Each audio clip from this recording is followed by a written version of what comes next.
Great. Welcome, everyone. Hi, I'm Sheila Shockey. Welcome to Shockey Consulting's Think and Drink Like a Futurist. I'm your host, Sheila Shockey, and some of you have been joining us for the past 10 sessions. This is our 11th session. And thank you, folks who keep coming back for more. A few years back, I started studying futurology. And that was a perfect mix for me because I like to imagine positive change in the world. And it kind of came all about during the time of COVID. And so that's the think part of it. I started to think about the future and work, and we started working a lot in our organization about that. And as a budding futurist, I was captivated by a bunch of visionaries that predicted the world would have a pandemic, and they were correct. And they were from the early 20th century. And so it was really fascinating to read a lot of their predictions because it was basically kind of where we are today. And the pandemic really is where the drink came in. So during the pandemic, we had lockdown and we were having a lot of Zoom meetings, and about 4 o'clock every Friday, we would always have a drink with our staff and have a cocktail and talk about the future. So that's where Think and Drink Like a Futurist came about and where it was formed. So with that, we'll start off with our drink. And our drink is Tyler Waldorf is our host of the drink. He's our mixologist, is our drink recipe. So be sure and check out the drink recipes. And Tyler's going to show us the pomegranate margarita. Good afternoon, everybody. I am definitely more of a drinker, less of a thinker. So today, I've made a pomegranate margarita for everybody. I don't know about you, but especially for those of us here in Kansas City after yesterday's snow, ready for something a little tropical. So margarita, I think, fits the bill for that today. So to make the pomegranate margarita, 1.5 parts of tequila. I just chose Jose Cuervo Blanco. A half part in. You don't have to be exact, but. And then 1.5 parts of pomegranate juice.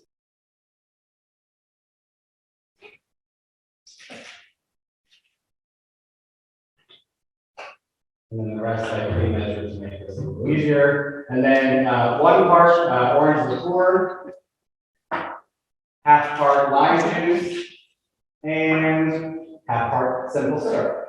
And so with that,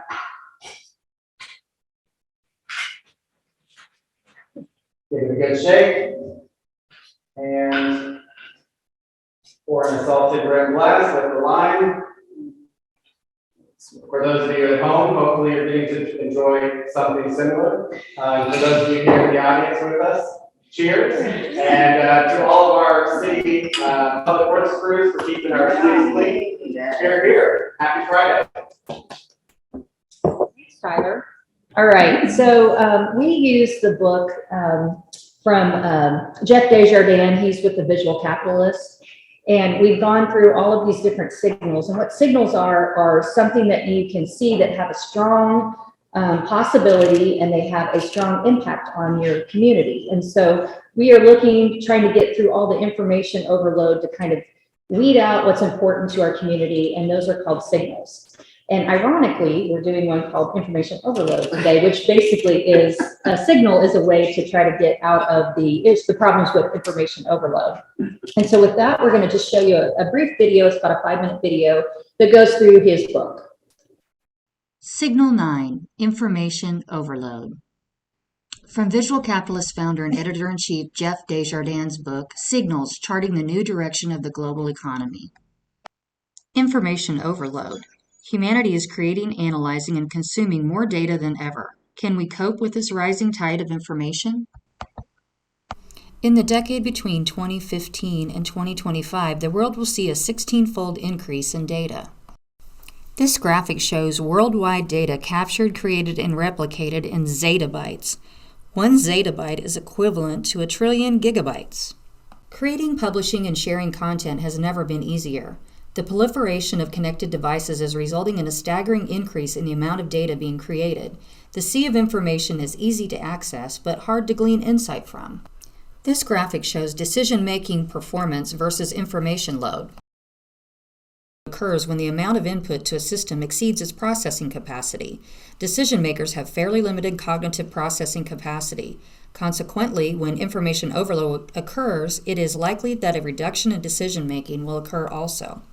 Screen life has taken hold. Screen time has gone up dramatically in recent years, and people now consume more than twice as much digital media than they did in 2008.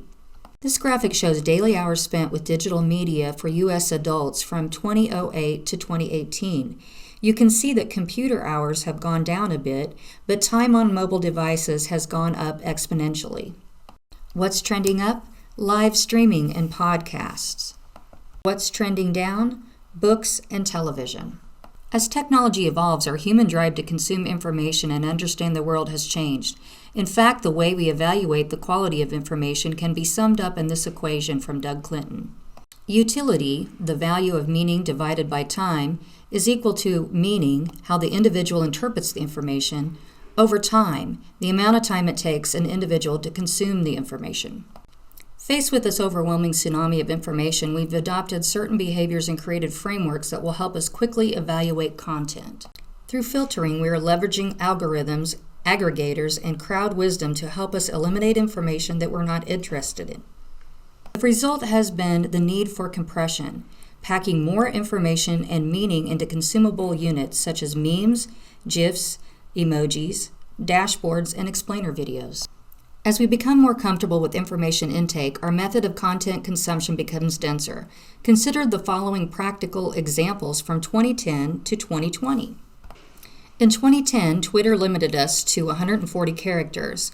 We watched video on low resolution with low shareability, and we sat on the couch to watch our DVR and check email on our BlackBerry. Fast forward 10 years to 2020, and now we have a variety of different tools, techniques, and ways we communicate through high resolution, stickers, filters, text overlays, smartphones, Netflix, smart speakers, Nintendo, Apple Watches. The opportunities are endless to communicate. Let's take a look of where we're headed. Our rapidly expanding universe of information is permeating every facet of our lives. Here are a few less obvious ways our future will be shaped by data. Real-time everything. By 2025, it's estimated that 1/3 of all information will be real-time. This is data collected from sensors and billions of connected devices.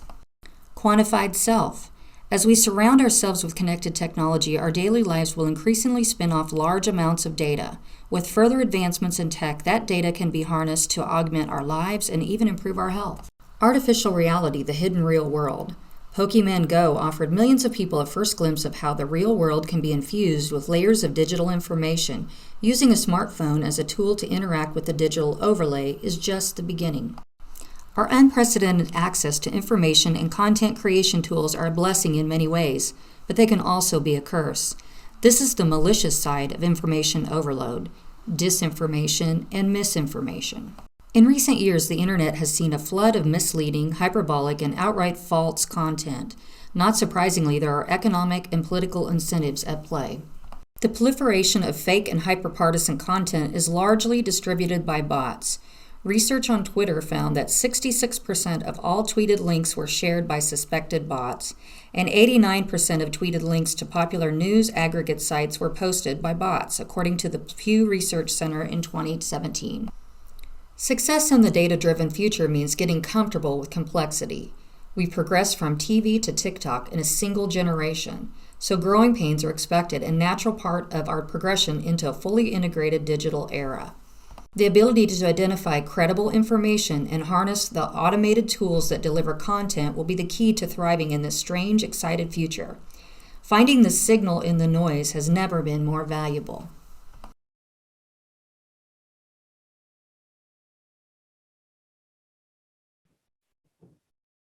All right, well, that really kind of set the stage for our conversation and our panelists today. I want to introduce to you one person first that I've known since our sons were in kindergarten, Nancy Mays. They're adults with facial hair now. And Nancy is an adjunct professor at KU School of Journalism and owner of Mays Communications, who we use here at Shock. She's going to discuss how organizations that learn to navigate data density will have strategic competitive advantage. And she's also going to discuss how to combat disinformation, which is one of my favorite topics, and find the information that matters. Nancy helps a range of organizations develop and communicate their brand strategies. She's also a former newspaper reporter, but we're not going to hold that against her. And then also I want to introduce Meg Rouse. Meg is my communications manager for the city of Overland Park. So she, and recently got that position. Yeah, congratulations. And she'll discuss how a municipality works to distill information and combat disinformation and engage the community in a meaningful conversation. Meg oversees all communication efforts to Overland Park, from managing social media to working with the press, and she's a former broadcast news producer. So don't hold that against yeah, she probably could help us a little bit with our production here. With that, I'm going to go ahead and let Nancy start, and you can just advance the slide right here. Perfect. Okay, great. So as Sheila said, today we're going to talk about having too much information. And as we, for organizations, kind of knowing, what the landscape is that you're working in is so helpful. So to kind of get ready for this today, I looked at, I just basically Googled information overload, right? And what you can see is within less than a minute, I had 146 million results on information overload, right? So sometimes we forget what the reality is when people are trying to figure out information. So it's kind of helpful to do that, to see just that pure volume that you're getting. So then I thought, well, how anxious do people get with information overload? So I Googled that. And while I had fewer results, but it was still 15 million results of information. So for organizations that are trying to get their information out, it's just critical to kind of really understand that sea of facts. So another thing that's very interesting is when you start to sort of look and see how much information people are consuming every day, you're going to get different numbers no matter where you look, right? So the main kind of range is that people consume between 11 and 13 hours of media every single day now. That's a 20% increase over the last decade. And like you had said earlier, it's a massive increase in mobile use. It's like 460% rise in the use of mobile in the last decade. And then on top of all of that, there's work, right? So people are getting about 121 emails a day. So an organization that wants to get its information out needs to kind of be aware of everything that they have to go through. So let's look at who's using social media. Obviously, young people are, here's all of the data on it, 84% from 18 to 29. What I think is most interesting, though, is when you look at 73% of people between 50 and 64 are using social media at least once a day. That is not a big difference than the 18-year-old. So that's not a huge difference between the 18 and the 64-year-old. And I think that that's something that's, that's changed, and that I don't know that organizations are always thinking about or prepared for. Right. And there's a difference between male and female usage that I found a little bit surprising, but primarily the age part is kind of what surprised me. So, all right, people are using it. It's no surprise. We all know that. But what are folks in the US using, right? So by far, YouTube is the number one social media tool that people use, followed by Facebook, Instagram, TikTok. One thing that's great, everybody goes to YouTube, they get their news, they get their how-to information. The challenge that organizations primary challenge is that when folks start getting information in all of these channels, the algorithm just feeds them more of the same, right? So if you start looking up something on YouTube, you're going to be getting more of those YouTube videos. We were talking in here earlier today how a person who works for Shockey was looking at some pants, and then all of a sudden they're fed pants ads everywhere, right? I mean, if you're a lazy shopper, that's a great thing to do, right? Like, shop for me, internet. Mm-hmm. But if you're trying to get out information, then you're just hearing it from that same bucket over and over and over again. And so things differ by country, but in the US, this is kind of where we are. So one thing that I want to point out is like how quickly things change. So TikTok a year or two ago, people would not have even included in here. I teach social media strategy at KU, and the last time they taught this class, which was last year, they did not even include anything about TikTok, right? So this year it's TikTok. I mean, it just wasn't that important. So the point is that organizations don't know what the TikTok of tomorrow is, right? Like we don't even know what is the next platform that we're going to have to use. And some do diminish in their relevancy, but for a communicator like Meg or me, it's just like there's another platform we got to now understand. And so, for example, I wanted to point out this Washington Post. They have 1 million something followers, 1.2 million followers on TikTok, the Washington Post. They do not have that many subscribers, right? So even, even news channels are in there. Folks think that TikTok is just dancing teens. I was gonna say, did they dance? He does dance. Okay. He's really funny. And then also, side note, he's a little bit of a TikTok celebrity, really brought this Washington Post site to life, and he went to China Mission North. Yeah, So there you go. Kind of walk through an example. So we all know that Ukraine is in the news right now, right? I don't really quite understand the origins of that. I don't know if anybody does. You can explain to me. So I thought, back in the day, my parents would have just waited for the newspaper, maybe turned on the radio or TV, but they would have only been able to find out about the Ukraine at specific times of day, right? And through these gatekeepers. These people would have said, here's what you need to know about Ukraine, about the Ukraine issue. Now I'm finding information about Ukraine on all of these different platforms, right? And these are just the ones that I kind of touch regularly, and also some other national news outlets, but they're all talking about it. So I'm getting all of this different information about the Ukraine, and that's just one single topic, right? So, here we go. So I did Google that as well as I did information overload, and there is 1 billion something results on what's happening in Ukraine. I still don't know. So at this point, I think that's on me. But anyway, one kind of key thing though I want to point out is that what's different is the way it used to be is there was a social acceptance that we would have a gatekeeper, and that gatekeeper would give us real information that is, factual, it's been verified, etc. And now people don't go to the source for information, they go to platforms for information, and they are unaware oftentimes of what the source is feeding that platform.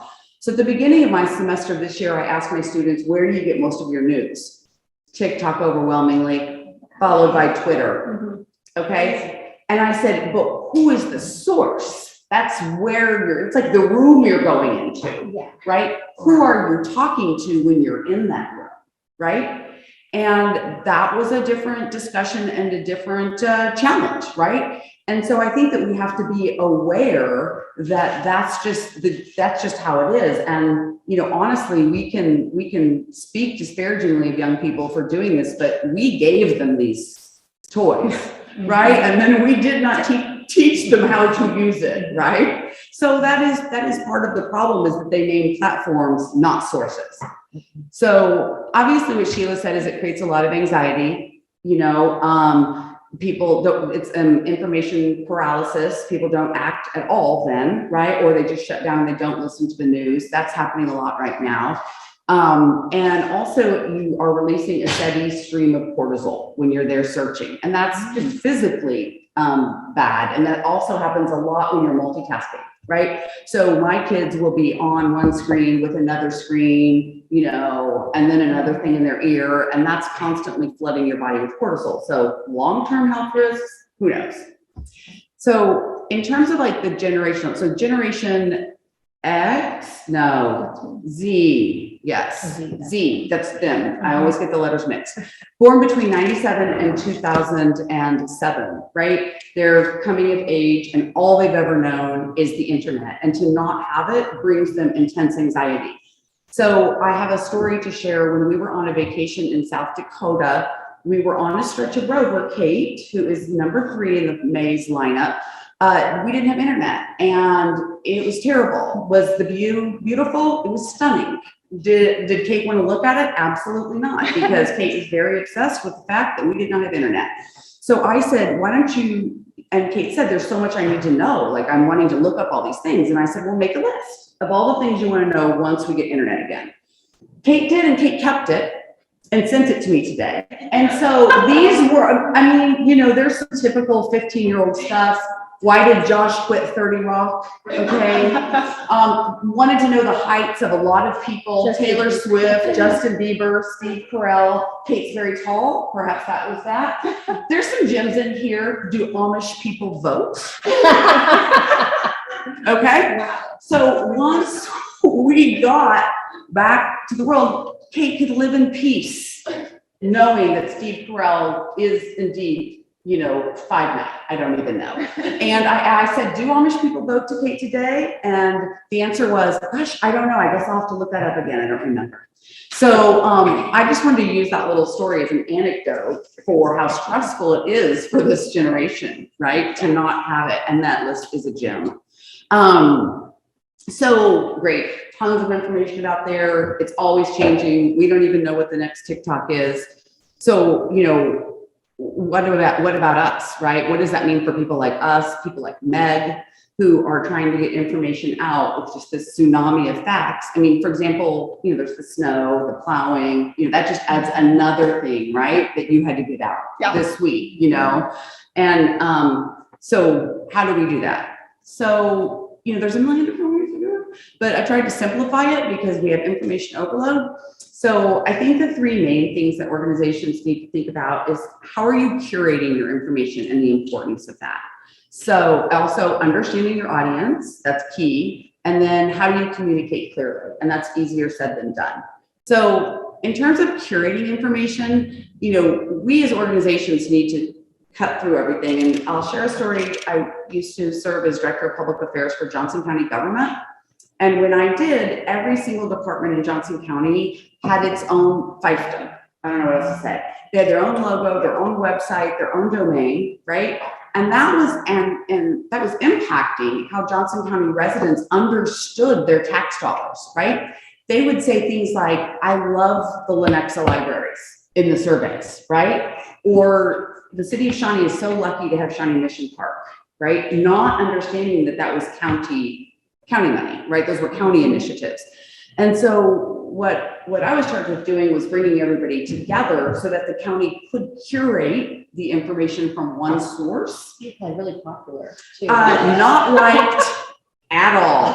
Hardest job I ever had. So we took 32 logos away and had one. You see it there. I will admit, when I pass like a bus stop and I see it, I'm like, okay, I won the fight. Anyway, so we did that. And then that's a visual cue to people, right? Oh, that's my county tax dollars right there. If it has that sign on that particular sunflower. And then the other thing we did was we started a magazine, a monthly magazine, so that we could be telling folks on the regular, like, what are we doing for you? Because cities do that. They have newsletters and that kind of thing. And so that was great, but nobody wanted to pay for it. So we did it with ad dollars and it all worked out. But so that's how the importance of curating was that the citizens didn't even know who was providing them services, right? So another thing is like understanding our audience. So as we saw earlier, 65 up is about 45% usage of social media. I'm guessing that 65 is much different than 85. So the best times, that was a county thing that had to always go out in print, right? Because we understood our audience. We aren't going to put everything to that older audience, out on social media. Shocky Consulting, when we send out, invites for things, we go back and we look, what was the click rate for that? Who clicked, who didn't, which subject line worked best, right? We're always in there trying to kind of understand what the audience, how the audience is reacting. And then that's where you spend all your time kind of going through that data, right? In Overland Park, that's a big city, right? So I'm sure some parts of Overland Park are responding differently to things than others, northern versus southern. Yeah, the audiences are completely, almost three separate audiences. Right. Geographically. Yeah, I would think. And then how you're going to meet them with your stuff is as well. Mm-hmm. Right. So, so it's, curating the information, understanding our audience. And then the third one is communicating clearly. And I always, because I can tell I teach college kids, let's remember Pam. Everyone's watched The Office. If they haven't, I judge them and wonder where. Okay, I'm not gonna watch one episode. I don't judge people for not watching The Office. I take that back. No, so purpose, audience, and medium. Like this is on us, like to not sit down and write for our bosses, right? But to say, no, what's the purpose of this message, right? Who's our audience and what's the best way to get that out? And in organizations, there's often this top down, but this is what I think we should say. This is what I want to say. And it's the communication folks, the Nancy and Meg saying, you're not part of the employees. I know you run the place. You know, I know you own you're the top person in the county, et cetera. I am really not naming names, but it's not about you, right? And that's our job as communicators to remember that. And that's not how people understand and process information either. Exactly, right? Yeah, they want to back into it. And I'm going to go ahead and call KU on the carpet. I have received 9 million emails about mask wearing and COVID testing, and I could not tell you what the rules are because there's all this posturing, and in the very last sentence, oh, we're still wearing masks. We'll lead with that, right? Yeah. But the politics get in the way, and that's where the communications folks have to not make friends, and say that's not helpful. So the other thing that we need to do in terms of communicating clearly is to, people say, dumb it down, and I don't really like that phrase. We have to basically speak knowing that there's all this other information out there. And so the plainer the language, the better. And I don't know if you guys have ever been to this website, plainlanguage.gov, but it really walks you through how to speak clearly, and they give awards out for government organizations that speak clearly, and they have some examples. It's really interesting to see how you take in a message from when it's incredibly the top, political ramifications, whether it's corporate or government, feel like it does. So those are our responsibilities as organizations, is to curate, know our audience, and then to communicate clearly. And I always really like this quote. If I had more time, I would have written shorter letter, because it's really hard to write lean and it's hard to write short. And everybody thinks Mark Twain said that because that's what the internet says, but that's wrong. It's this person. Okay, so there we go. So then what about our constituents, right? So we know what we have to do. What about our constituents? Well, I'm under the kind of unpopular belief that they have a responsibility to get information as well. I know when I worked for government entities beyond the county, it's like, well, I didn't hear it. I didn't know. You are right. We did not knock on your door and tell you. 100% true, right? But here are all the ways to get the information, right? And if none of these work, then let the city or let the county know, right? So there is a responsibility there for them to seek out information, become media literate, and to stay engaged. So we're going to talk just briefly about media literacy. The partisan gap in media literacy is really widening. And so 35% of people who identify as Republicans trust national news. In 2016, that number was 70%. So that's a big dot. And these are from the Pew Research Center. So if you want any data about media, Pew Research Center is a fact tank, not a think tank. And they really have an amazing library of data. 78% of Democrats, people who identify as Democrats, trust national news. Local news, though, still has a pretty good traction here. 66% of Republicans do, and 84% of Democrats do. So again, then that is another thing, another element for people who are communicating is if typically we get things out to the media, well, are they even going to trust it if the media is saying that, right? So that's just another layer. So one thing, and that was back to like they no longer trust those traditional gatekeepers. So there's a group called Infantis Media, and they put out a media bias chart every year, and they spent the entire, it's like literally the only thing they do is measuring the media bias. So if you ever want to know like where you're getting your information and how biased it is or unbiased, this is the chart. Pretty consistently year after year, the Associated Press, Reuters come up as like BBC as the least biased, right? Now, part of that, and that folks often is illiteracy, is they'll say, well, that's not true. The New York Times is incredibly liberal. It should be way over here, right? It is a left-leaning paper, no doubt about it, right? But they're thinking of the opinion pieces, not the news reporting, right? And so that is something when you aren't used to getting your traditional gatekeepers, your reporters, and you go on Facebook or you go on you listen to Fox News, are people saying I, or are they quoting other people, right? Mm-hmm. Because perfectly lovely, smart people just haven't really learned that. We don't teach media literacy. Well, and that's a whole other thing. Like before you even get into this, you Mhm. have to separate, are you looking at an editorial from, are you looking at news reporting? And, Yes. and I think there's a lot of people, because like we've talked about, Yes. I feel very strongly that everybody should have a J101 media literacy class in their life. Yes. And if you haven't, it's hard to necessarily distinguish from those things. Right. Well, and the 24/7 news stations have become so blurred in terms of opinion. 100%. So it's hard to kind of understand whether somebody's giving their opinion or Right. they're talking about what actually happened today. Right. Are they standing there just kind of espousing? Like, could you see them someplace with a drink in their hand going, I think. Well, I actually, if there are 4 people that they have on the panel, then Yeah. I'm like, okay, I'm not gonna watch this. Right. Too many people, too many people. opinions. I wanna know Right. what happened. What is the fact? Are they Yeah. reporting the news? Right. Yeah. And I agree with you, Meg. I think a journalism 101 class for everybody just to understand this media literacy and like starting in high school, Mhm. because everybody, it would be so helpful. Yeah. So this media bias chart is a great way to go see, right? I don't even know some of these groups, like the Jimmy Dore and Natural News. I don't even know. And we'll put this out when we send out our, We'll put that out. Mhm. follow-up email. Yeah. So, I talk with people and people are saying, well, how can I combat misinformation? I have a family member who is, watching the My Pillow guy YouTube. And I'm like, entertaining, but are you, do you know the sources, right? Like, are those facts? And so here are some things, find your own trustworthy gatekeepers, right? Only share information that you verified. That can go a long way in like kind of stopping the spread of misinformation. A recent study asked people, do you think this headline is true? This story is true. And, 60% said no. Would you share it?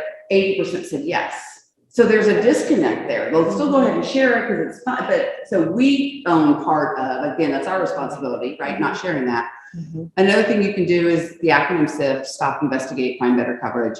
Know the difference to what Meg said between news and opinion. You can use Google reverse imaging because now people are putting fake images out there. I've never heard of that. Oh yeah, to see Photoshop, so you can do a reverse image and it will show you, right, what that's from. Look up the domain names. Lots of bignews.com might not be, a legitimate source. We don't know. It might be. Big crazy news. Big crazy news. Go to the about section, right? Snopes. I don't know who's been to Snopes, but it's an online fact checker, yes, that you can go to, and anything you want to believe, they'll tell you not true. And then also, if the news reporter that you're listening to, are they naming a variety of sources, right? And are people disagreeing in their reporting? If they're disagreeing in their reporting, then it's reporting, right? This side says this side says this. So that's one way to tell. One of my, if I may just jump in, Oh, yeah, one of my please. favorite things, and the very like distilled down version of this that I do with every link that I look at is Yes. who is telling me this information and why do they want me to know it? Because those are just like either Right. of those pops up as a red flag, then you can go to these and that helps you kind of go down the road of fact Yes. checking. Yeah, that's true. Like, are they just trying to get me, trying to convince me of something? Yeah, that's a great filter. Mhm. Yeah, and that's easy. Like, everybody can remember that. Right. Yeah, it's good.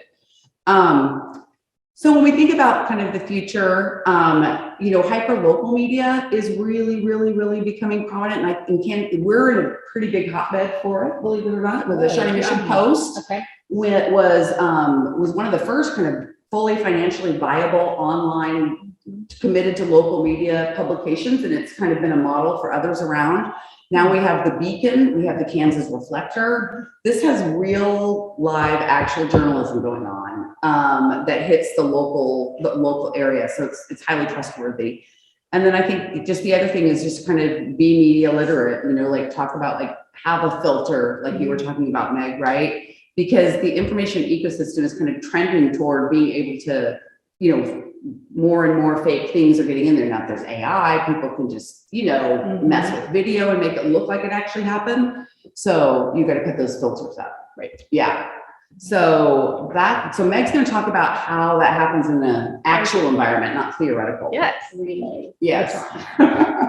So I'm going to just like hit very quickly on where can you find very legitimate information from the city of Overland Park? So, and I would also say like this expands out to all of the Johnson County cities, and really probably anybody in the metro is going to have similar channels to what we do. So we, in order to combat some of this and really serve as our own news and information source, we have a handful of channels that we're working to put out information on all the time. So for example, let's just take snow because there's like 18 inches of snow outside. It was a big day for you yesterday. Right. So if you were looking for snow information about the city of Overland Park anytime in the last like 3 to 4 days, these are your go-to places. We've got 11 Facebook pages, a handful of Instagram and Twitter accounts, really just about anywhere on social media except TikTok for now. You could go and find that information on the city. City website, we have newsletters, one that went out Wednesday, and then all kinds of direct mail messages that are coming to you specifically from the city and the project managers and anybody from the city that needs to tell you something is about to be happening in your neck of the woods. We're also working to do what I would say is like an expanded section of that. So on this left side of the screen, we've got like all of our own media. We also are working into the earned media and the purchase media kind of category. So doing more with public meetings and community engagement, pop-ups that you might see at city parks or other city facilities.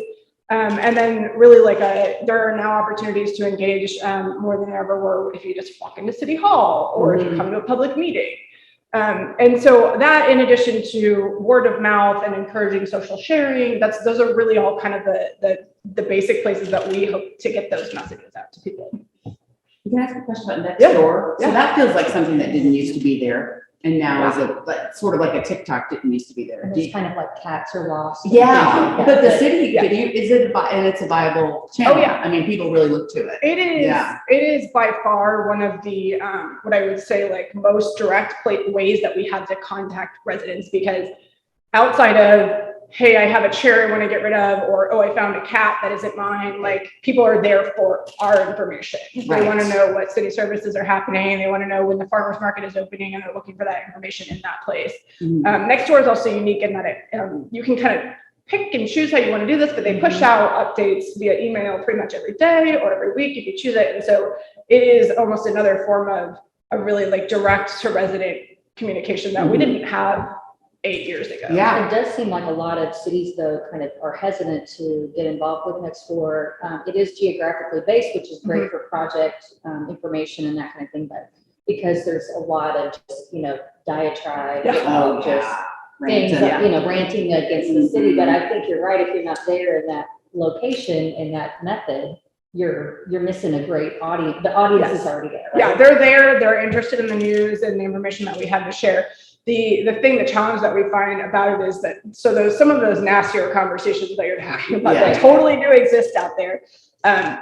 There is, I think, a misconception among residents that we as the city see all of that, look at it, choose just to not engage. I have a completely separate side of Nextdoor from what you, the resident, or me, even the resident. Like I have 2 Nextdoor accounts. I see completely separate things from my Overland Park account that I do from my resident Overland Park account. So all of that stuff about, a suspect person that we saw down the street, like Loud that's noise. not something that Always we a see. loud noise. Right. Yeah. And there are conversations that, quite frankly, for the mental health of my social media management, like I'm kind of glad I don't see all of those. But I don't think it's good not to engage in that, because then you get the credibility too. Right, that's true. Right. So But that's where it becomes on to us to, if we, get messages or hear from people that kind of conversation is stirring up and it's an issue that the city needs to be involved in, we'll put that out there because we want to deal with any misconceptions before they kind of catch fire. Misinformation. Yeah. So I don't know if we want to go into these are kind of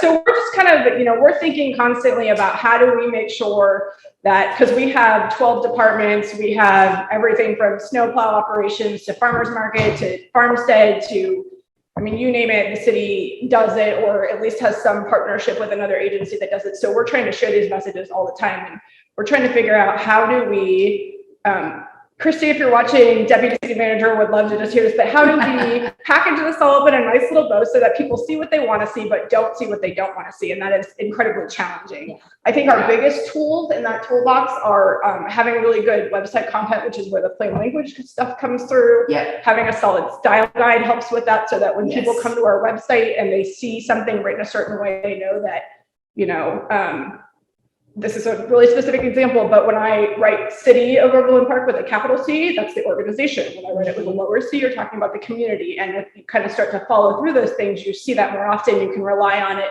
you know, that information is reliable. Strong SEO strategy is really big for us. So when we redid our website a few years ago, we were rewriting our content to make sure that when people were Googling specific topics, they would come across what they wanted to find and hopefully only what they wanted to find. That's always a work in progress. That's constant. Yeah. I have our staff are consistently working, you know, internally, sitting in meetings and trying to have those conversations to make sure that we're staying ahead of whatever that next high profile hot topic is going to be, so that we don't get caught off guard when those conversations come up.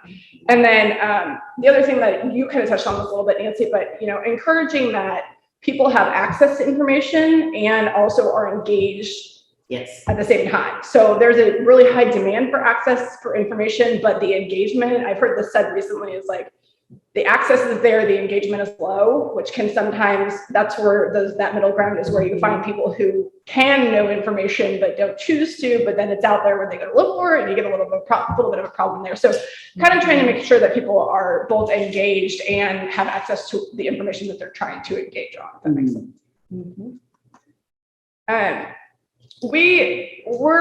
This is a struggle, I will say, like trying to keep up with whatever the information is that's out there that people want to know is challenging. Some of it is internal conversations like we've had, but really it's a lot of building relationships in our organization, sitting in on meetings, being trusted to sit in a meeting and not go running to the media with information about what was said in the meeting, but making sure that, you know, our staff know that we're there to help them kind of raise a flag if we see an issue coming down the pipeline that maybe their normal business and they're not, you know, going to flag that as something that could potentially be a hot topic. So, and then we're using technology as much as we can internally to kind of see that coming down the pipeline. Between some of the community engagement stuff, even like what we've used for the infrastructure advisory group that Sheila is helping us out with, trying to get polls and forms out there to get a sense of what people want to know and what they're doing and what they care about. And we've got IT looking at some very simple customer service tools that, you know, if you come into City Hall and you like something, you give the camera a thumbs up, and if you don't like it, and then that's it. And so that helps us sort of figure out what people know, what they like and what they don't like. So, and then, you know, when we think about misinformation, that's certainly something that exists out there for Overland Park and for residents. The biggest thing that I feel like our staff can do is ensure that we're providing consistent, complete, and correct information for the city. Actually, the communications plan that you guys helped us with was that's really our biggest goal in that, is making sure that we are the news and information center for the city of Overland Park.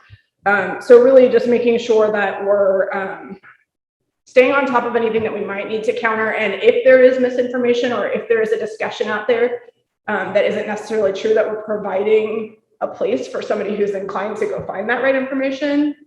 If it's in the media, if it's on our website, if it's social media, if you're inclined to go hunt down the right information, it's out there and available to you. And oftentimes those people who get to the right information will help you combat the misinformation. So that's obviously a great partnership with the community. The more information you give them, the better they are responding to people who are off topic. Yeah, I always love it when we have somebody who comes to us and says, hey, I'm super happy to back channel something for you because, you know, it adds legitimacy to what we're already saying. So. Yeah, and then I mean, we're always maintaining relationships with local reporters and trying to make sure that if there's a story coming down the pipeline, I do a lot of work with trying to identify who the right person would be to tell this story. really have a sense of who can help us get the word out on this, so that even coming from a third party channel, it still feels like we're presenting authentic, we're presenting authentic information. Mhm. And then we have a couple of internal tools that we use. One of them, the very most specific, is a listening tool through a program called Sprout Social, which is really useful to us. It's our content management system primarily, but we also can really just keep an eye on the brand health with that, and it'll send me an email if we start to get all kinds of questions, and if somebody's publishing blog posts on a certain topic, we can kind of stay abreast of that, and then that lets my staff know that, okay, we have some work to do getting some information out there to correct these problems. Is that one of the most valuable tools you have for kind of knowing when misinformation is popping up? Yeah, out there? I think so. I mean, the only, this isn't a tool, but just having a network of people and building relationships, so that if you see something, you send me an email and you're like, it's kind of weird that this is out there. Right. That's probably the most important thing. But then after that, when you have an actual automated tool that sends me an email that says, hey, lots of people are talking about this topic that's on the council agenda next week, that's really helpful. Right. You know what to expect. Yeah, that's great. Good. That's what I have. All right, great. Well, I'm going to ask a couple questions, and then we're going to open it up to the audience. So one of the things that I've been thinking a lot about, just being involved in government over the past 30 years, is the idea of, a lot of the information that's out there, and kind of the distrust in government at the federal level is kind of going down to the local level. Yep. And then also the lack of coverage. I was glad to hear that you said that we have kind of more local coverage here than a lot of other communities do, but I have seen like a real change in terms of who is covering the local government activities. We used to always look to the Kansas City Star to have a local reporter at our meetings, and we really don't have that now, because the newspaper industry has changed a lot, and also the trust in government has really deteriorated. So kind of wondering, Meg, what you have seen in terms of kind of how can you combat that with some of the tools and relationships that you have to help build more trust in government through your communications. So, I mean, the first part is having information out there and available, right? So let's say there's a topic. So we have, just for an example, we have a city manager search starting right now. Our city manager is retiring at the end of this month. The most reporting I've seen on it is in a couple of locations. I think the Post and the Business Journal have put something out there. But if somebody was so inclined to find a story about that right now, our search engine optimization strategy has helped people. So if you Google Overland Park City Manager right now, you'll get actually our story toward the top of the Google results, kind of almost equal to the Business Journal story or any others, which is really cool to see. And it helps with some of that. I think that coming from a legitimate source, not that any XYZ local reporting is not legitimate, but I think it almost adds more legitimacy that you see that it's coming from the organization that is the source of the news, right? Yeah, sure. And the other thing that I would add on the local news part of that is I think that we are on the cusp of a turnaround on that news issue. We've had some contact from a couple of local reporters who just even in the last 2 months or so have said, hey, we're starting to staff up a little bit more, looking at focusing a little bit more, not in the way it was in the 90s, but I think that they're going to have more people in council meetings and generally they're seeing the success of the Shawnee Mission Post and covering a lot of those meetings. Wow, So, that's successful. which is good. It's great to have Right. And I'm glad to hear that it's a financial model that's working, because that really has been a big decline in terms of reporters actually understanding local government and how that functions well. So I don't know if you have anything to kind of add to that as a former reporter. Well, it's been heartbreaking to see, the newspaper business go. And so to see somebody come up with a model where it's, they cut the cost, they don't have the overhead of the building or the print, but they're actually paying legitimate reporters. So they're putting the money where it goes. I mean, to me, I'm so excited, right? And because that worked, then the Beacon and the Kansas Reflector, they started. So those it was kind of a little bit of a ripple effect. And so then to your point, that creates the competition. And now, oh, well, we better get over here. Right. So when is Overland Park going to start TikTok? What are you guys Never. thinking? You're like the 10-person announcement. We'll not say that on camera. Well, it is kind of interesting how it's hard to keep up with the tools. I downloaded Snapchat. I'm looking at my son over there to kind of follow what the heck was going on with all of them when they were in high school, but that's so nerdy and boring now. So then you got to go to the next thing, and what's the next thing? for us old people, that's very difficult. So, Yeah. But I mean, it is our responsibility as Right. communicators to meet people where they're at, right? So exactly. Yeah. not necessarily always 17-year-olds, but also we're having a hard time hiring lifeguards right now. So to some extent, 17-year-olds. Yeah. And I think sometimes government is a little bit hesitant to move to, I mean, I remember when Facebook was like, we're not getting on Facebook. Oh, I remember That that. was What if so someone says crazy. something bad? Yeah, Right. when they say something Right. bad, They will. They will. They say it on public meetings. So, Yeah. right. So, Absolutely. and then another question I kind of have is the thinking about how to address misinformation. So maybe you can give me some examples of, things that maybe not necessarily specific issues, but techniques that you've used to kind of help clear up certain issues. And So for us, it depends a lot on the issue, right? Mhm. And the audience. It comes back to knowing your audience. I'll talk generally about a specific issue that we had in a neighborhood in Central Overland Park. Not too long ago, where there were a lot of people very concerned about a land use issue. Oh, yeah. Yeah, I'll just leave it at that. Yeah. And at that point, first of all, I will say we're very fortunate to have an executive team that is pretty open to, this is the communication that needs to happen. We're going to explain to people what we're doing and why we're doing it. And there's not a lot of pushback on getting that information out there, which I really appreciate.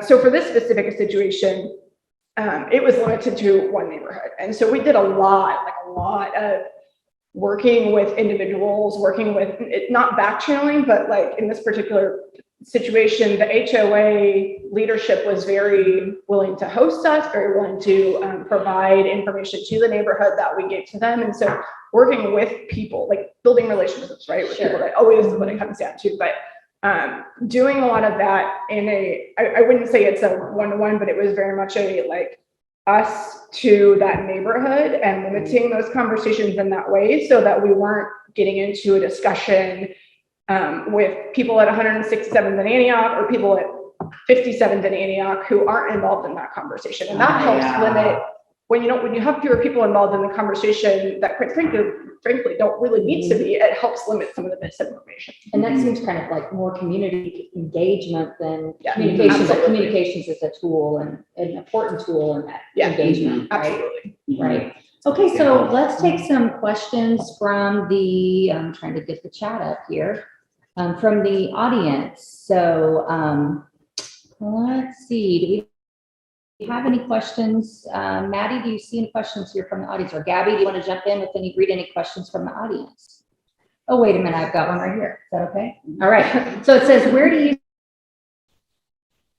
see government legislative management going in terms of control of misinformation? The question seems particularly important because our young people don't seem to be really educated or learned about the role of the constitutional democratic system in the creation and maintenance of the U.S. preeminence as as a defender of truth and freedom. So I'll just kind of summarize that a little bit, just kind of that maybe our education system's not really talking about how communication and understanding the basic facts of democracy would be really, and the importance of freedom of the press and that sort of thing. So, well, I agree that as a whole, our society is not very well educated, but I would not just say it's young people. Because if you see the folks that are, the people who are denying, we're living through a pandemic that somehow people weren't believing facts and those weren't always young. So I do think it's hard. I do think we just need to say, hey, this is a new issue of our society. We need to make sure people understand how to get information, right? So I'm not sure if I'm addressing the question, but to me, I feel like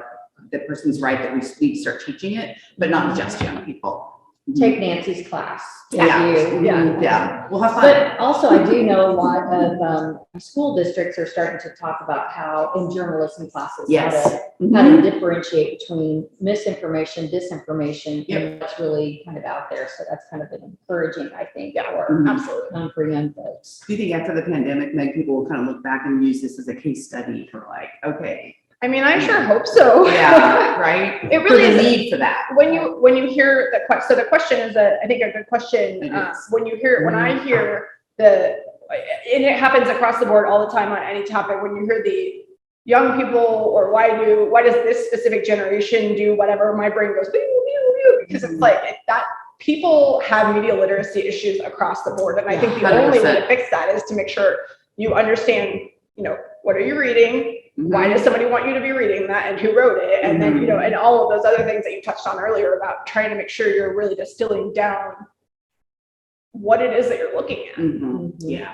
Well, and Nancy, I think it's important too, as technology and platforms change, to really kind of keep that PAM, which I don't watch the office, but Not touching. I'm going to try to do that. But kind of thinking about that PAM, think about that in whatever platform you're dealing with. You've got to figure out what's the purpose, what's the audience, what's the message, and you've got to really kind of focus on that. And whether you're doing some kind of a dance about, infrastructure or whatever, April, you need to do that. You're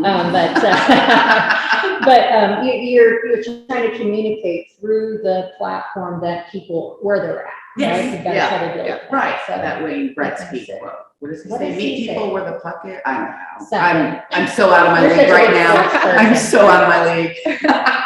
So Miss Maddie- 99% of the shots you don't take. Is that what you're talking about? Yeah. Oh no, that's That's a different one. But Yeah. that's a good one. You talking about the office? That's what they have on there. Okay. Maddie, do you see any other ones that I'm missing here in terms of the question? No? So do we have any questions from the audience that they'd like to ask about kind of misinformation, disinformation?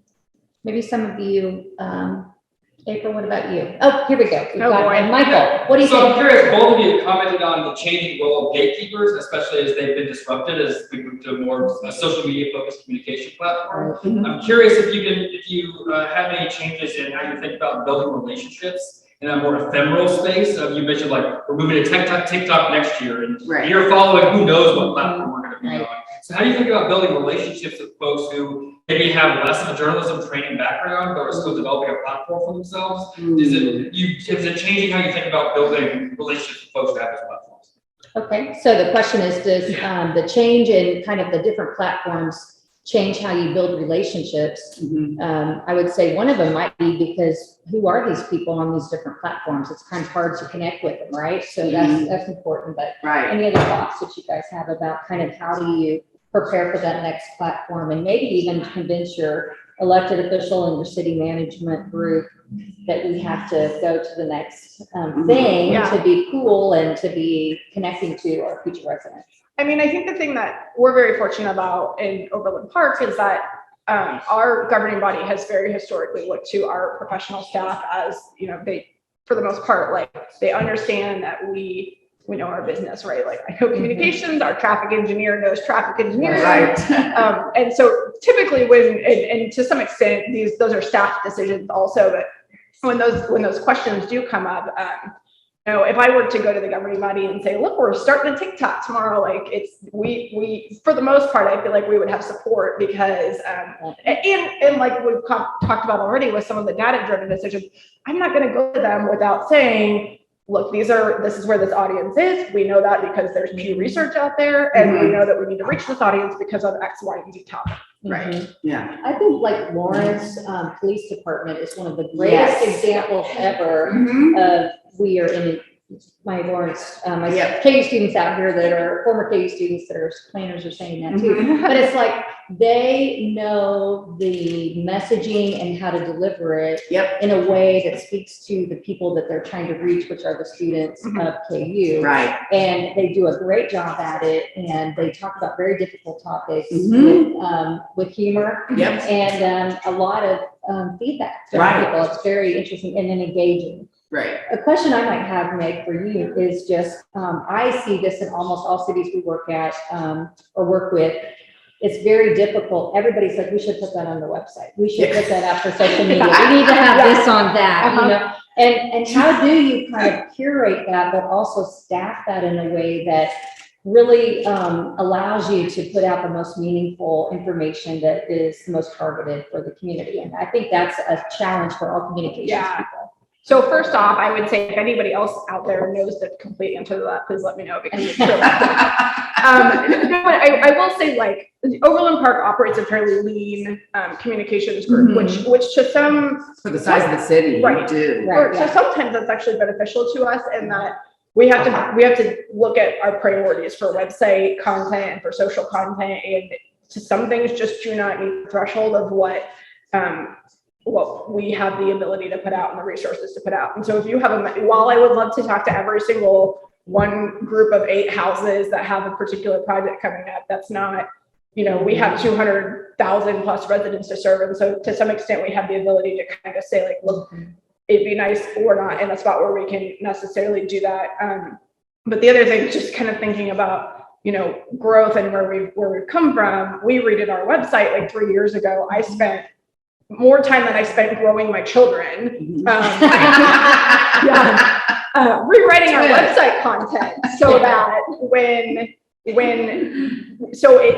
is very near and dear to my heart what's on our website. And so I almost feel like I have a little bit of a personal claim when somebody comes to me with what my former boss would call the golf button, which was just like, there was always a request to have a golf button right on the main page of the website. And that was always it. So everything that we had that was kind of that request moving forward became the golf button. And because I spent so much time really like after hours during the work, when my husband and I were watching TV, just working on the website, I feel very protective of the website and the content that we have on there. And so when we have somebody come to us with a golf button, I don't have much of a problem telling them no. And that's everybody just wanting their own, thinking their own need is like, that's half the job of a communications person. Is kind of saying, you're here for everybody, not just for you. Right. Yeah. Yes. And I mean, obviously you went through that when you went The to county. Johnson County. Oh, kind of yeah. The overload of everybody's logos, everybody's Yeah. messaging Right. and that kind of thing. And the So- county has that tenfold from what the city has because the services are Yeah. more bigger. Yeah, it was hard. And also there were big brands within the county, like the library is a big brand within the county. The parks is a big brand, wastewater, right? And everybody ended up being great. It was just a hard thing at first, Right. but again, it was better for the residents. Right. Kind of telling everybody your logo's okay, but it's kind of like telling your baby stuff. It is, Right. We can't have everyone. Yeah. We have to just have this one. Yeah, we right? have to have this one and then get everybody to agree on that one. Yeah. Yeah, that's fun. Okay. Anyone else have any questions or comments or things they want to add Covered to it all. overload? Overloaded. Tyler. Yeah, maybe for you, you mentioned, Overland Park has 9 Facebook pages, is that right? 11. I had to check my notes. 11. Yeah. Okay. How do you approach that? I mean, from a consumer standpoint and being a resident of Overland Park, how do you manage 11 accounts and expect people to know who to follow to get certain information, and kind of in the context of information overload? Is it better to have separate entities that are distilling specific information, or better to have one source that has everything? Yeah. Just kind of curious. So a lot of that happened organically. The farmstead, for example, is a good example of it has, like what we talked about with the county, it has its own brand. They're part of the organization. They fall under the Parks and Recreation Department. But when you go to the farmstead, unless you're really, really very engaged with the city, most people don't know. They don't know it's the city. They don't know. They don't care. So the farmstead has its own page. They have content managers out there that, I mean, it's number 10 on their, like I said, Overland Park runs lean. So it's number 10 on their list of things to do. Yeah. But they're pretty good about, they know when cute goat videos are happening and they grab the goat. So like it's always goat videos. But Tyler was attacked by goats when he was a Oh child. no. Well, we need to come back out and bring you out there. Face your fears, Right. Yeah. But no, I mean, so it sort of, it organically developed. So there's a desire out there, and those pages do really well. The farmer's market is the same way. There's a content manager who also is boots on the ground at the farmer's market. And to some extent, we also have some staff who are very good about that. They know what content hits well on social media, right? And so they manage those pretty independently with oversight from my office. And then like in an actual content management, part of your question was content management.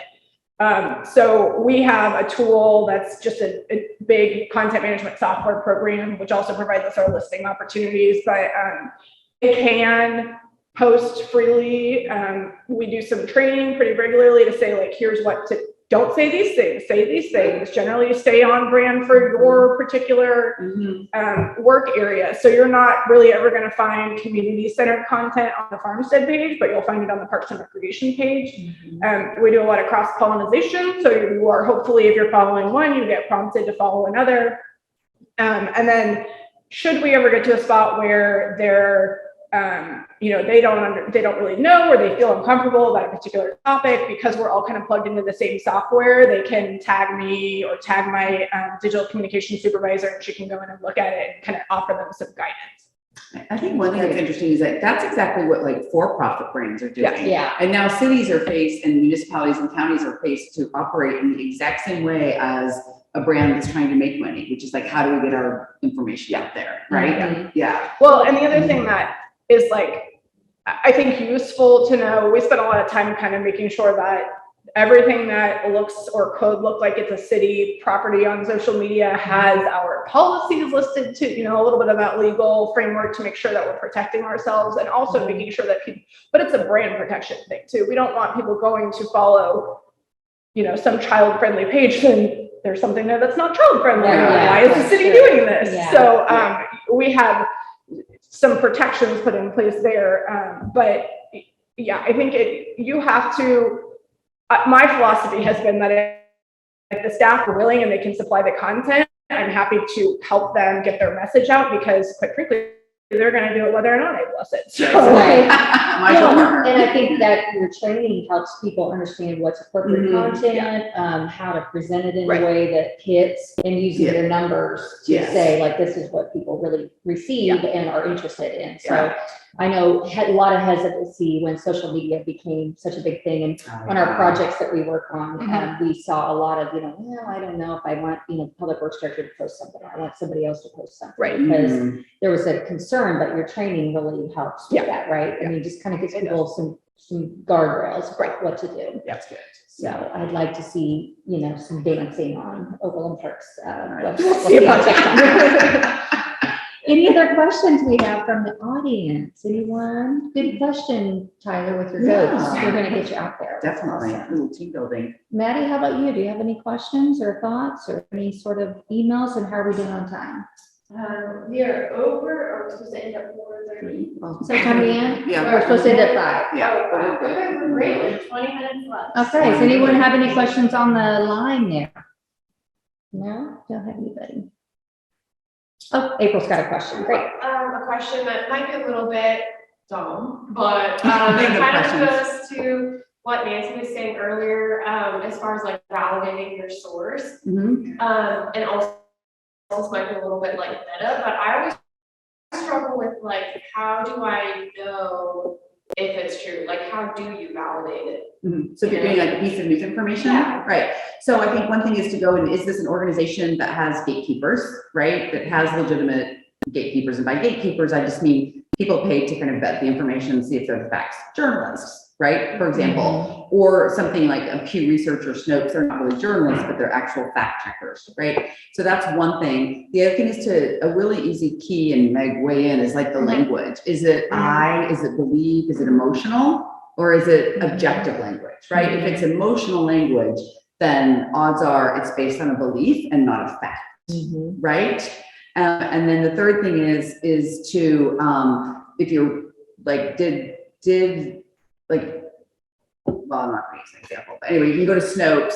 That's a great one. Go to Snopes. Like if you're hearing things out in the news, then you can go, say we heard today the Netherlands invaded the Ukraine, right? Wouldn't that be great? We go and look on Snopes, false, and here's every place that we checked, right?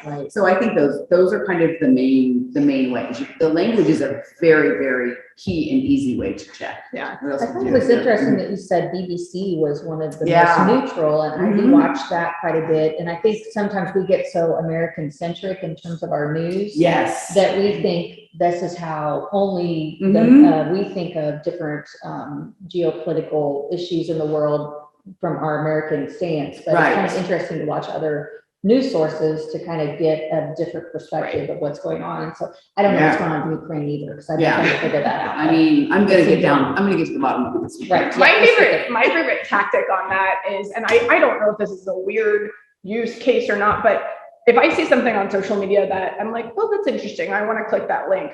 I think this is half, I don't want it in my algorithm. Like I don't want Google knowing that I clicked the link and then feeding me more stories about that. But then I'll go to Google. So I'm not really sure it's actually all that effective. And just Google that headline and see what else comes up. So can you find two to three other legitimate news sources from the center of that media bias chart who are reporting in their headline and their subheadline basically the same information? And then you can consume one or two of those and see like, okay, this seems like that's not entirely foolproof because in the middle ground, people make some mistakes sometimes, but for the most part, that's helpful in, generally the consensus is this is true. Right. And then what you're doing there is getting out of your echo chamber. Yeah. You're getting out of your own, and to your point, is it a few different sources that are saying this, right? So unless Google has all of your information, which they do. Well, and that's a future topic is how to find out people know about you. Sort of thing, but no, I think another topic that's kind of interesting about kind of information overload is the idea of how do we go about kind of identifying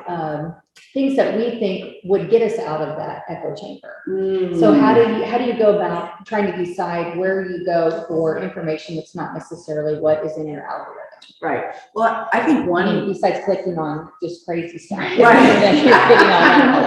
So if you are like getting your news, say from Facebook, and a lot of people do, right? And then they keep getting the same thing. If you get off of that and go to a website, right? Like the Associated Press or Reuters, those are the two, they are just in the business of compiling facts, right? From all around the world. And then you can start to get your news from there. But most people don't think about getting their news from AP or Reuters, right? Because they're sort of a source for sources. Right. So the New York Times is picking up AP stuff. So that's really going to the real source. But that is, if you go to their webpage, then you'll be like, oh, here's what's actually happening. Well, and I think like kind of in the last decade, local reporters here, I kind of stopped watching the local news because all they would do would be read something from the Kansas City Star back onto the local news, or they would read an AP story back to the local news. And having more local news, I think, does interest people a lot more. I like to know what developments are happening, what's going on in your local community, and that sort of thing. And I think cities are even starting to put more of that information on their website about development applications and that sort of thing, which is kind of I was going to ask about that. Have you all seen more of that, like just generally? And if so, is it where there's a public-private partnership? Is it just generally like, hey, there's a land use action happening here? What does that look like? Yeah, a lot of cities I know are starting to just put, there's an application for a land use change in this area, or instead of kind of just notifying the people that are around them, they're notifying the entire community or whoever accesses their website that there's a change in land use or there's a new development going on there. And I mean, I might be kind of, this is my echo chamber of just people who are interested in that, right? But the community meetings we go to, people are like, well, I'd like to know what the new developments are, what's happening, And so I think also it would be great to try to figure out how to kind of use some of the technology that we have, GIS and other types of technology, to try to figure out how to communicate that better to the community about how the community is changing and what's happening in terms of planning in the future would be really cool. And I know some cities are starting to do that. We kind of talked about that here in our office a little bit. We had some conversations, and this is not a project that Overland Park is starting, so nobody freak out. We had some conversations a year or two ago about what would it look like for us to be using like wireless networks and GPS data to push messages to people where they are. So when you're at the farmer's market, hey, this person at the farmer's market has beets today. It's like Right. It would be very interesting to see if there are places where, hey, I'm driving down Knoll, you're at college, hey, you're about to drive into where Galleria is opening soon. I don't know if that's a city role or not, and it certainly, there's a creep factor there kind too. of freaks me out a little bit. But But I think data overload is that's kind of again like information is coming at you so much that you're like, what do I really need to know? Right. Do I need to know that now? Do I need to know that? But it's kind of fun. Yeah. Hey, Maddie. I heard that birds were coming to Overland Park. Birds They had a podcast about. So we're getting into podcasting. So Maddie, that's an increasing right way of looking at it. Yes, which I heard about it through the Kansas City Star's Instagram, which is where I get my local. Yep. Okay. There you go. That works. So I clicked on the link getting birds. How,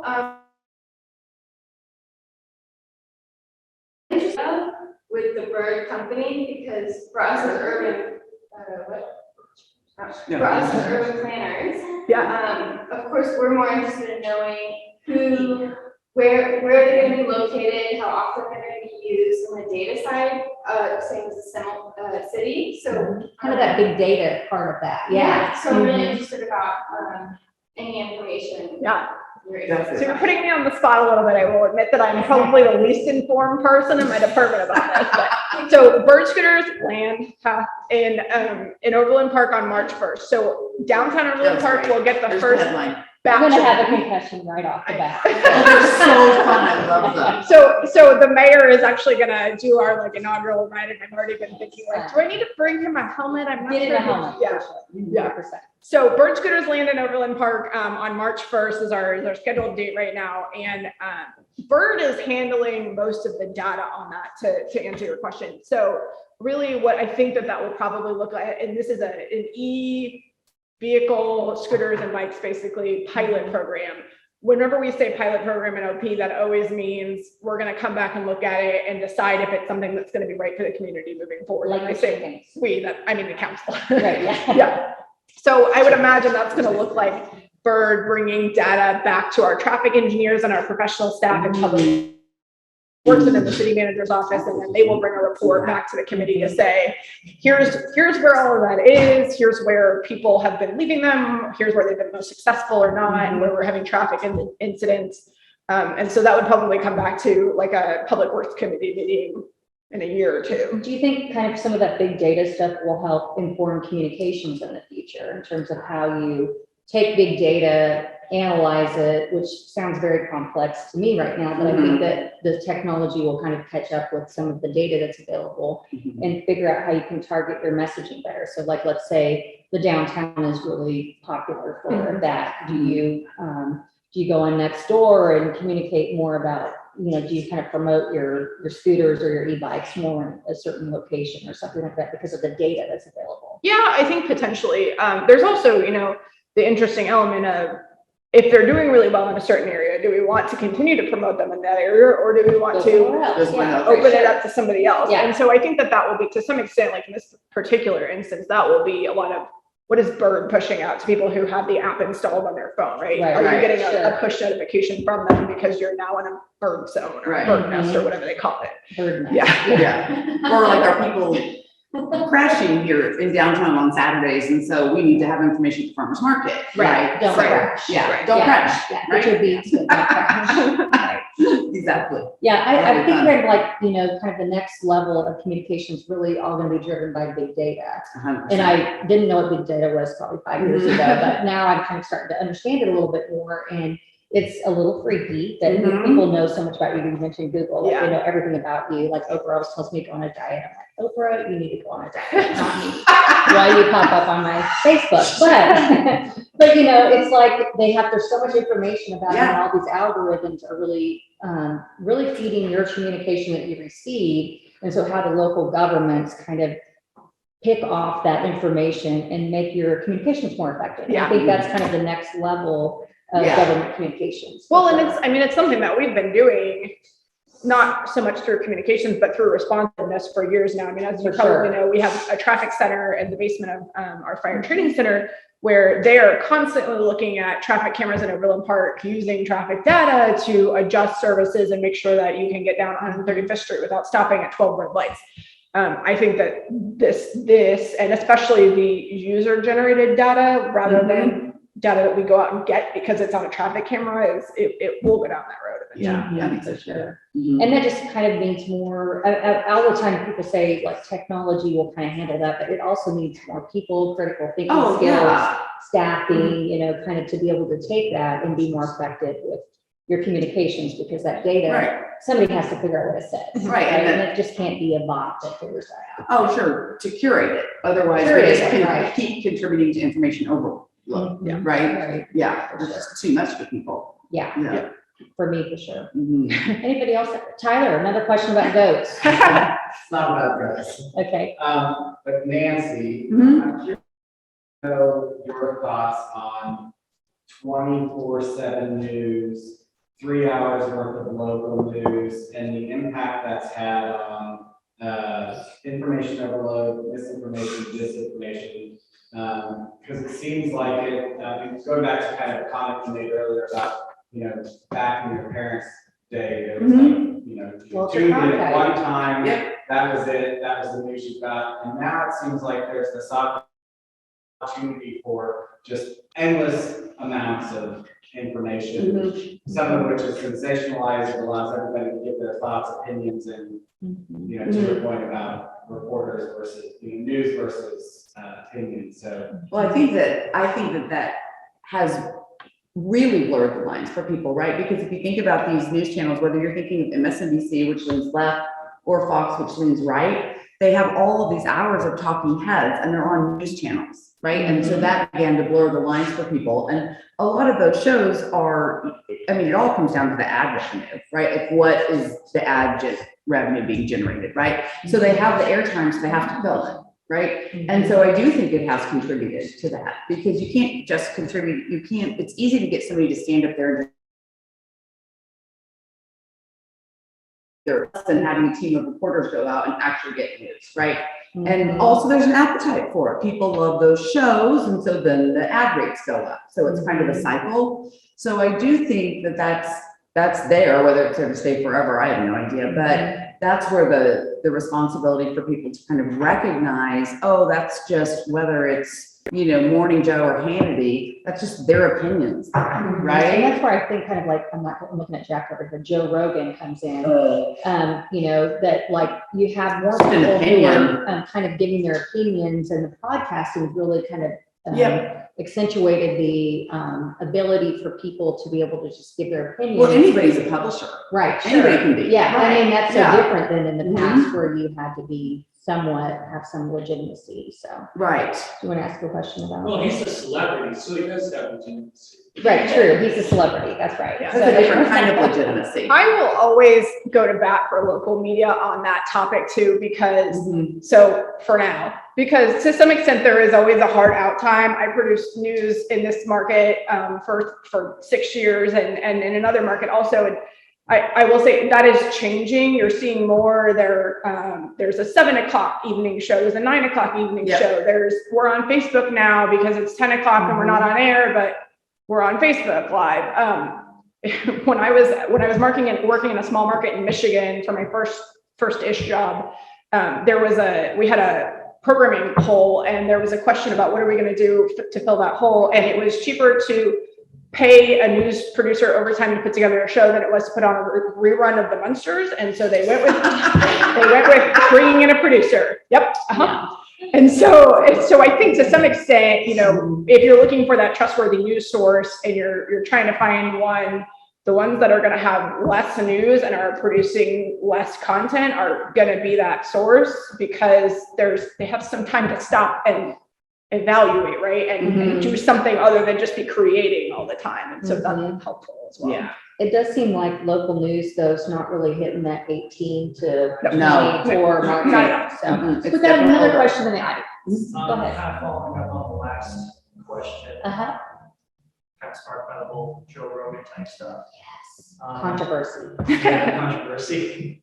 How do you think the whole media platform has shifted from, instead of you're subscribing to a newspaper or like a Washington Post these days, now it's all fueled by ad clicks. Yeah. So I guess going forward, what does that future look like? How does the kind of the economics of news Yes. change what we hear about, right? Yeah, it's So, just a headline because they want to click more than they want your Right. $5 subscription. right, click through and buy this pan or this Right. mower, right? Well, So, yeah, what do you think? I think that's where the burden of being media, having an element of media literacy, is kind of incumbent upon us, right? To be smart enough to know it's a guy with a microphone, Right. I'm just a podcaster, I'm just giving my opinion. I'm just giving my opinion. Like, we have to know, like, that's great, that's your opinion, that's valid, but it's not true, right? And so I feel like it's incumbent upon us I don't know. Do you, Meg? I mean, I it's mean, gotten kind of more like that. all State of the time. industry is that that's coming more often, where you see it in BuzzFeed stories that they get Yep. those generated, and Yep. influencers have it with their links to, what do they call, commissionable links and Yep. things like that. Mhm. And even in local news, you see more now when I was at one of the local stations, we would dedicate 4.5 minutes to a local hospital, and it was a paid segment, and we put that in there. Right, And yeah. I mean, maybe a little uncomfortable as a producer sometimes, but I mean, that's also how you keep the business afloat. And so that's where, unfortunately, we can't require everybody to have an internet license or go to a journalism 101 class, but it's the state of the industry. And so we have to depend on our fellow people to know what they're looking at. Right. Because a lot of time those talk shows, for example, we're talking about TV, they generate so much ad revenue, right? And then those do keep those other programs going. Right. Yeah, it's just a fact, unfortunately. Yeah. Well, I think are we at our hour? Yeah, so I just like to thank everybody for participating today and for our panelists. Thank you. Let's give a little clap. Love having Nancy and Meg here today. So next month, we're going to discuss when the bleep is this pandemic going to be over. And that is going to be March 18th. 2022 at 3:30 p.m. We'll have that online and in person, hopefully, if we don't have another problem with the pandemic.